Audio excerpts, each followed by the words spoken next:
Welcome to my show. I'm a guest here. Her name is Dr. Janice Fortman. Dr. Janice, how are you doing, ma? I am doing great. How are you doing? I'm fine. Thank you very much, Dr. Janice. And also, thanks so much for the time and the opportunity, Dr. Janice. Firstly, you are an author. You are also a relationship coach. Can you please, Dr. Janice, discuss more about yourself and how you are doing currently now, Dr. Janice? Okay. Well, thank you again for inviting me to be on your show. I am Dr. Jan Fortman or Janice Fortman, and I am a relationship communications coach. Now, what I do is I help people to improve their communication so that they can improve their relationships. Now, this can be personal relationships or it can be professional relationships. So I do this through group coaching, through one-on-one coaching. I do it also through speaking to different companies, corporations, and groups nationally and internationally. I totally appreciate that. Honestly speaking, it is definitely not a easy task to do a lot of work and also try to have some kind of communication around people around the world. And also, I would like to dive if you've written any book or if you are also planning to write any book in the coming future, Dr. Janice. Well, actually, yes. You can kind of see the books over here. So, the first book I wrote was this one, and that book is entitled The Little Book of Big Behavior Interventions. I wrote that book when I was a teacher. I used to teach for the Chicago Public Schools, and I taught children, special education children. And many of the children had behavior issues. And what I saw with most young people was that there were just certain behaviors that they did. And there were some behavior interventions that the teachers could do to keep that behavior that they didn't want to see from escalating. So I really wrote that book for teachers and for parents and grandparents. The second book I wrote, which was I'm doing this. This one right here is called The Secrets to How Not to Throw Mama from the Train. And that book is about how to navigate the challenges in the adult daughter aging mother relationship, which is one of the areas where I coach, which is the issues that some adult daughters and their moms have to improve their relationships. The third book was a collaboration, and it's called Harness the Power of Purpose. And that was a book where I collaborated. My chapter was chosen to be the introductory chapter, and it's about communication and relationships in the workplace. And this last one here, which is, I keep doing this, My Story, um, it's a collaboration of different women. And we talked about our stories, our journeys, how we came from, some of us started, as a little girl, the journey all the way up to adulthood and where we are right now in the world today. So those are the four that I have. There's another one that has not been published yet where I collaborated, and that's about mental health, well-being, uh, physical health, and relationships. That is so So beautiful. yeah. Getting from the point of that is five books they are trying to publish and getting to the point of writing about children. getting to the stage of how to connect with people, how to gain relationship with people and communicate with people. And you also spoke Yeah. about the most important part, women. And now you are bringing the one that deals Yeah. with mental health, and how we can also help ourselves as humans. It's so tremendously beautiful. It shows you've done a lot of great work, which is very inspiring and beautiful. I would Thank also you. like to drive to the point of struggle we have in our life today. In the world we are today, the struggle have intensively increased due to the due to the rise in competition, rise in people who want to succeed. So there are a lot of struggles that we have in our time today, and many listeners could be in a position whereby they struggle to be heard. What do you think are some of the practical ways they can do to express their needs clearly without triggering defensiveness, Mrs. Janice?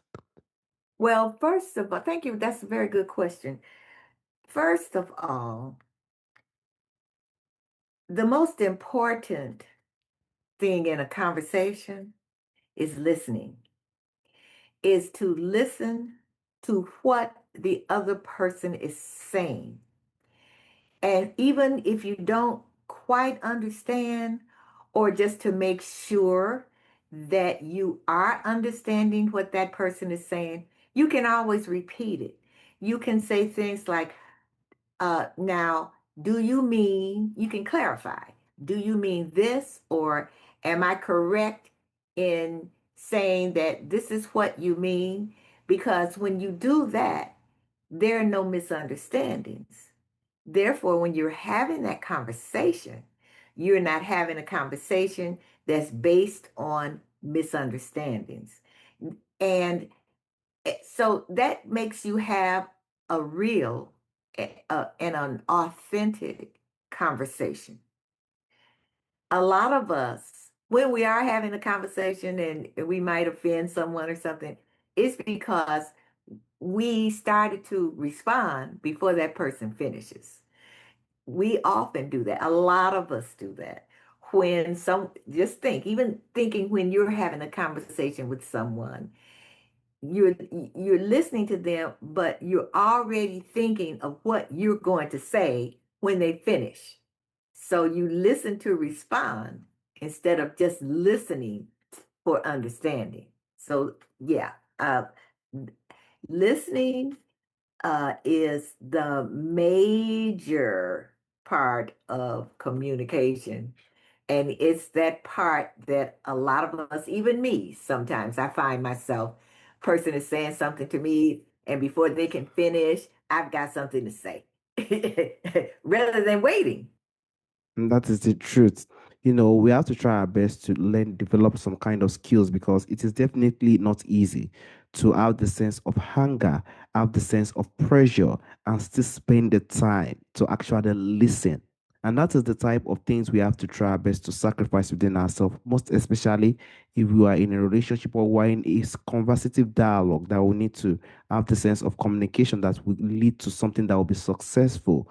We have to learn to live the adaptation of listening, spending the time to listen and understanding the other person better. Then we can try our best to develop such conversation in that way to make the conversation also more productive. Also, some people try their best to communicate with some kind of selfishness, some kind of guilt. You understand? Which made the conversation most of the time, sometimes it could get to a point whereby it get toxic.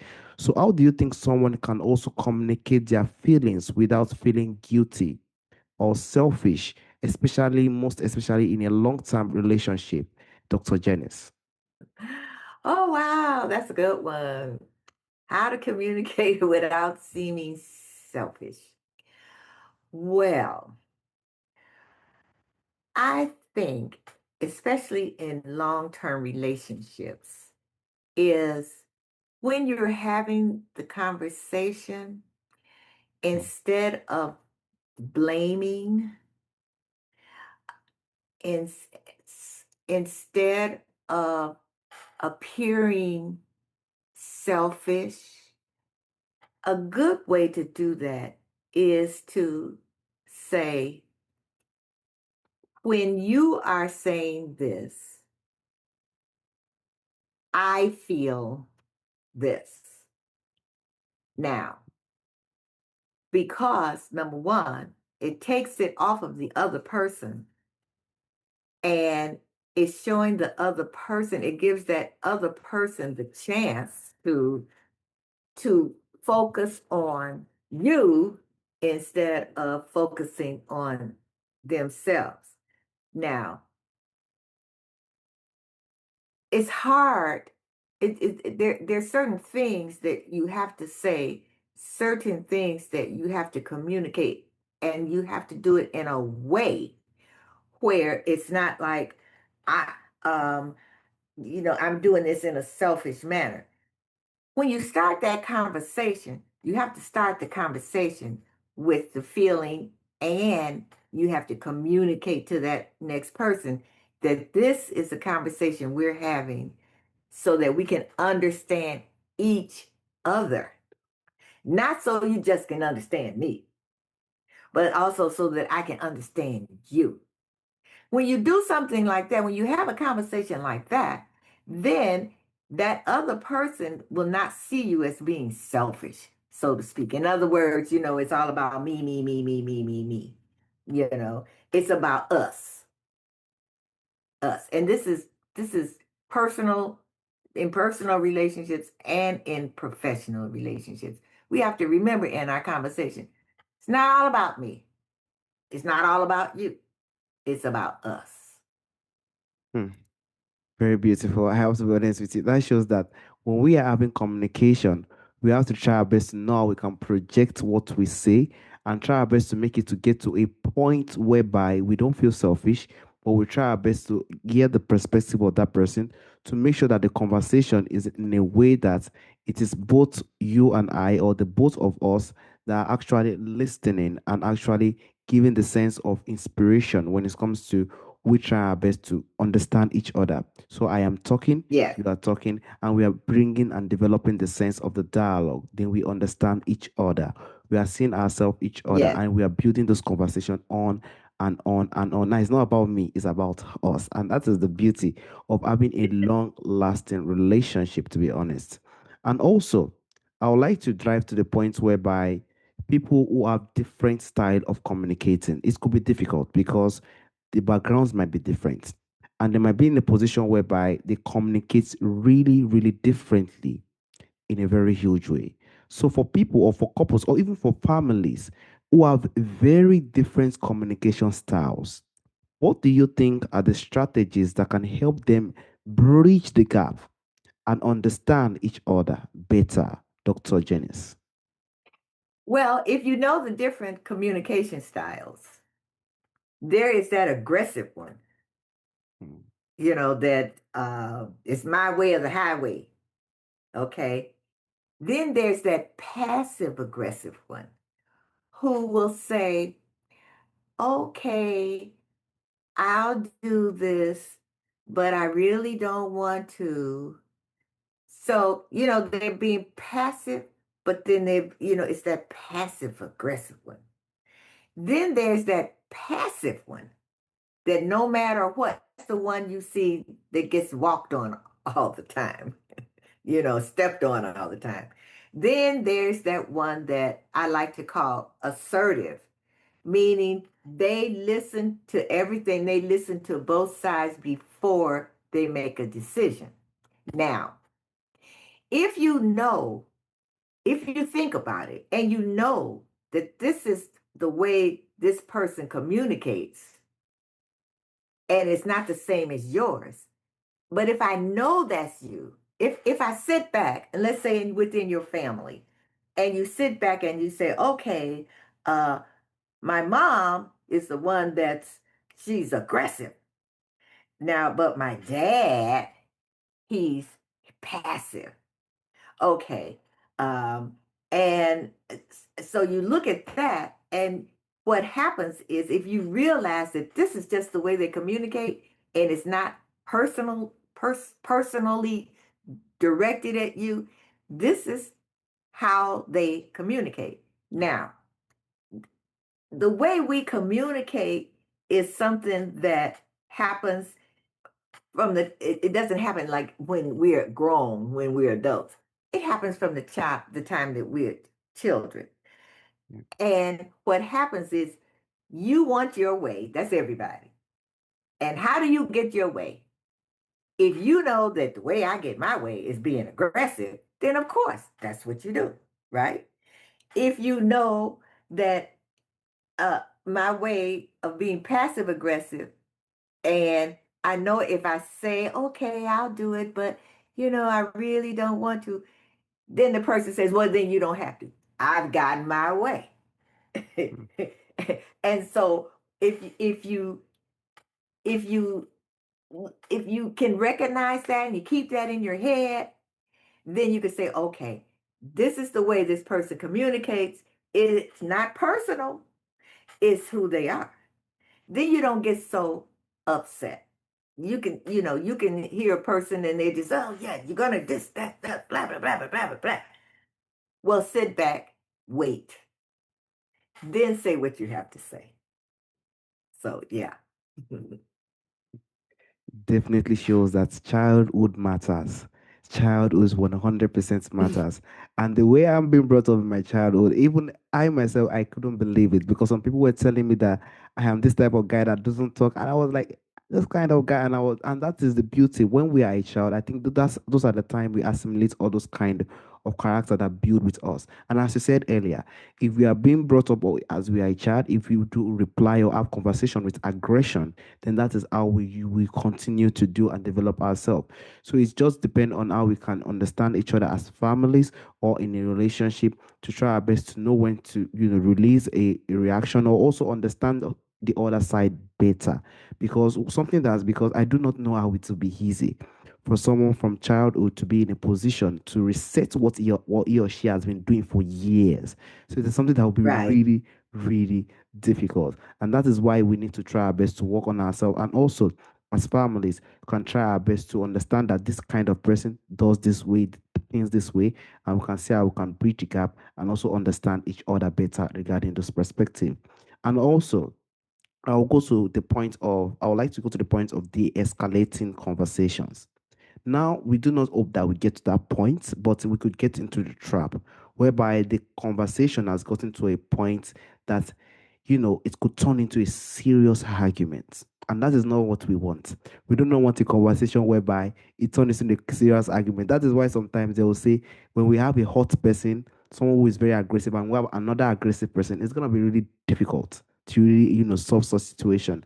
So, how do you think listeners can try their best to de-escalate conversation before they actually turn into argument, while still addressing those important issues that they are trying to solve, Dr. Janice? It takes two people to argue, right? Yes. It takes two. Now, most of the time when you get to that point, it's a lot of emotions involved. Mm. And it's hard to contain your emotions. But if you want to get your point across, don't argue. Mhm. Because if you are arguing, you're not listening, and that other person is not listening. They're not listening to your point. You're not listening to their point.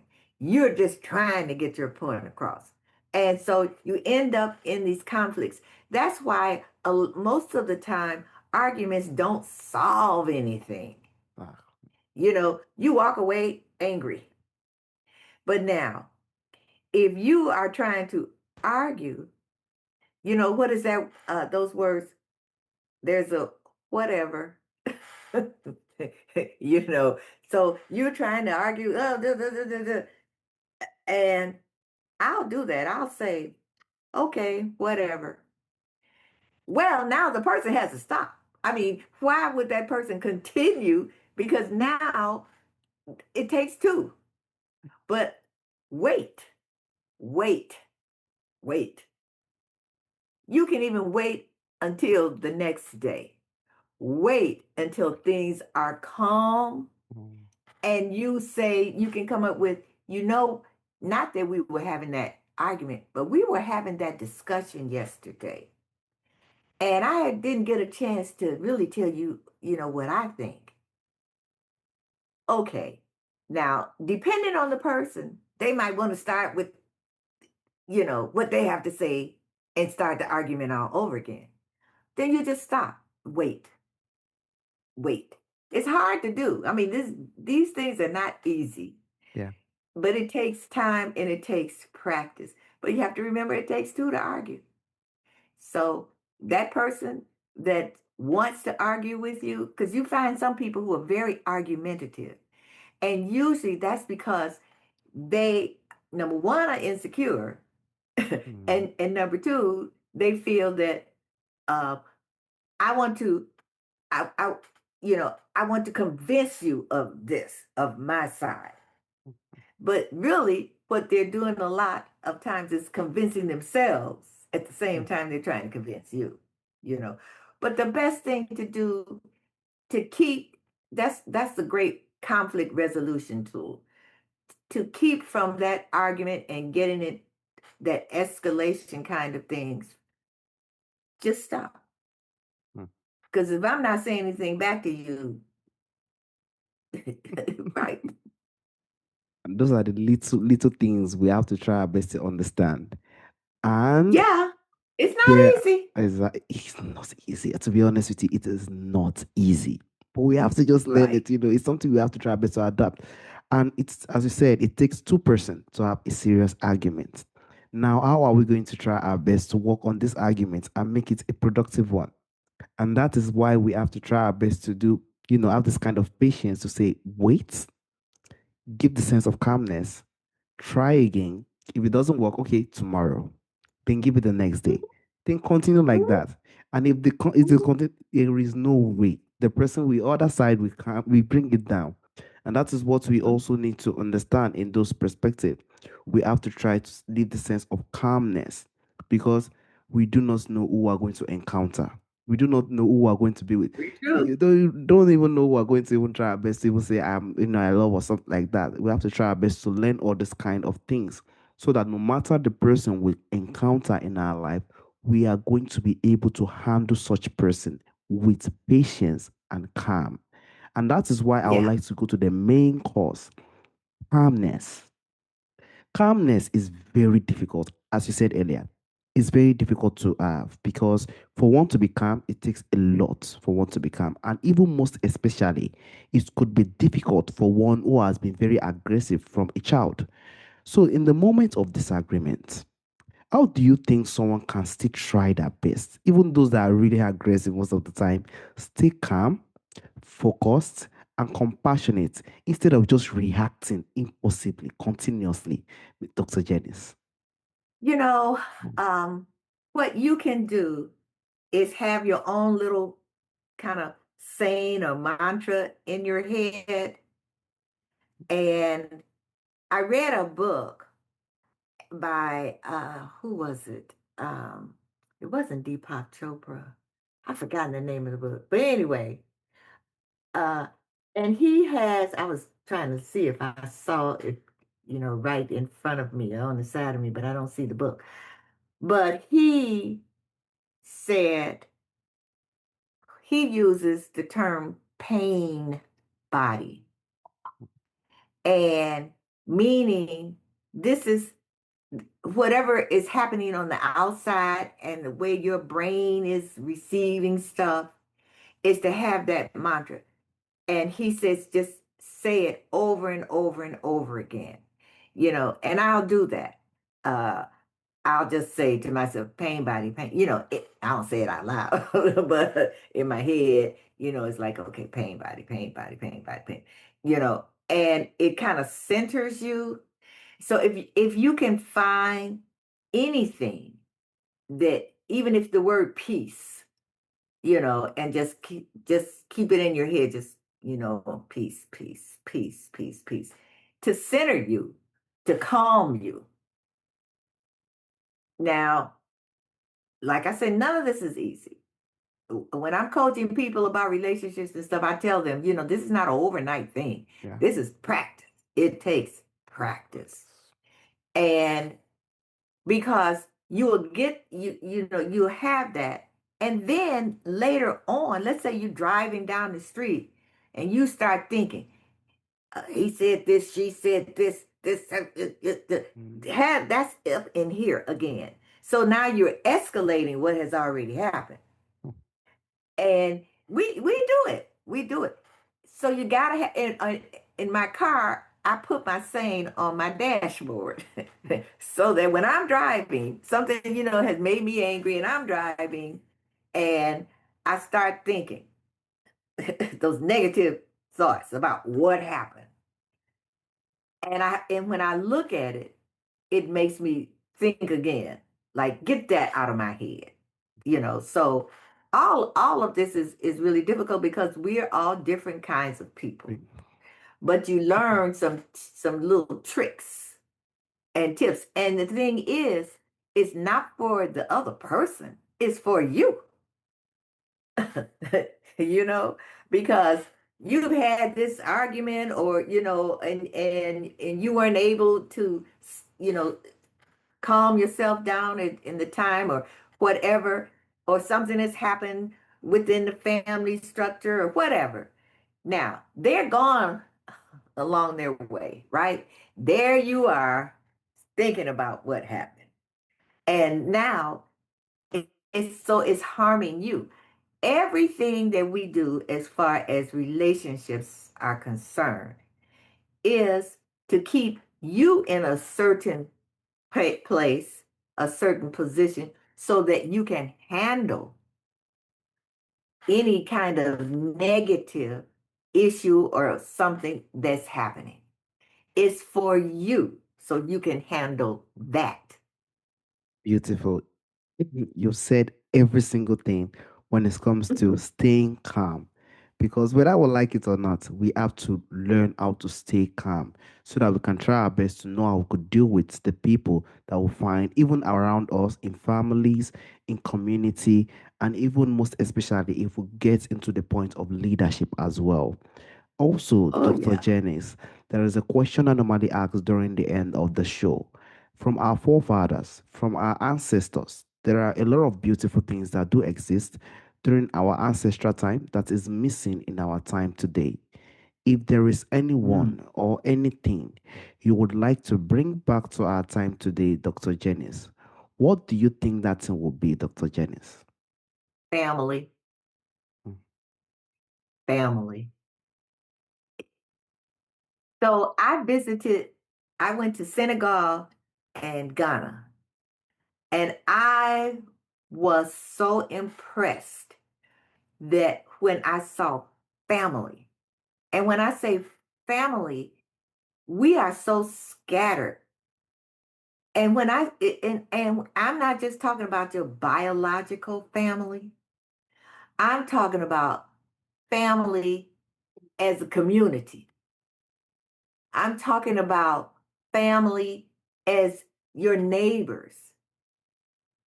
This is what I would really like to see, because I think we would not have all of this dark times and issues in the world if we all considered ourselves family. And that's what I see, when I think about our ancestors, family, pride. It's so much, that I see this lacking, pride in yourself, pride in who you are, pride in who we are. Definitely. Yeah. And that is it. That is it. Family, community, these are things that we want to come back. These are things that we want to see again because we are in a world whereby a lot of people are being isolated and we want to try our best to live a life of joy. We want to be in a position whereby when we are down, when we have anxiety, when we are in pain, we have someone we can talk to. We have someone who will be there for us. Family is still the number one. We could talk of friends, we could talk of family, we could talk of community, but those are the areas that we can use to help ourselves. And these are things that we need to try our best to work on and try our best to see that could happen in the coming future. I also want to use this opportunity to thank you for the time and the opportunity you've given to me. Thank you so much, Dr. Janice. Now, if people want to get in contact with me, they can, yeah, they can email me at Dr. Jan at drjanicefortman.com. So that's DRJAN at DRJANICEFORTMAN.com. Dr. Jan at drjanicefortman.com. Thank you so much for giving me this opportunity. I really appreciate it. And I really hope that I've been of service to you and your audience. Thank you so much. The necessary information will also be added to the description. Have a wonderful day with Dr. Janice. Bye bye. All right, you too. Bye bye.